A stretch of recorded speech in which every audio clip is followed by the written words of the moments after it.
তো বন্ধুরা, শান্তি ভারতী পরিষদে আজকে নরনারায়ণ সেবা চলবে আর তার প্রস্তুতি শুরু হয়ে গেছে এখন থেকেই। দেখাচ্ছি আপনাদের পুরো কোথায় রান্না হচ্ছে, কিভাবে হচ্ছে, সব কিছু আপনাদের সঙ্গে শেয়ার করছি ঠিক এই মুহূর্তে। এখন চলছে আলু ভাজার কাজ আর এই দাদা আলু ভাজছেন আর এইদিকে দেখুন মাসিরা সব কিছু সবজি টবজি কেটে রেডি করছে। এবং যেখানে আলু ভাজা দেখুন এত আলু ভাজা হয়ে গেছে। দেখুন এদিকে কতগুলো কড়াই বসেছে, 1 2 3 4 5খানা কড়াইতে রান্না হতে চলেছে। এইদিকেও মাসিরা আছে, সব কিছু সবজি কাটছে। তো দাদা বলছি আজকের কি মেনু থাকছে, কি খাওয়ানো হবে এখানে প্রসাদ হিসাবে? খিচুড়ি আর ছেঁচড়া হবে আর চাটনি আর পাঁপড় ভাজা। আচ্ছা, তো মোটামুটি কতজন খাবে আপনাকে বলা হয়েছে?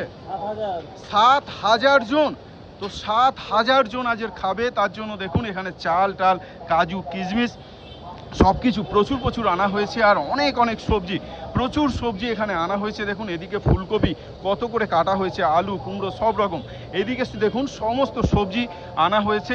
আর আপনারা আজকে চলে আসবেন ঠিক শান্তি ভারতী পরিষদের এই গ্রাউন্ডে, এখানেই খাওয়ানো হবে।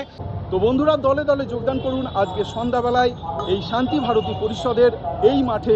এখানেই চলবে নরনারায়ণ সেবা এবং প্রায় 7 থেকে 8 হাজার জনকে নরনারায়ণ সেবা করানো হবে।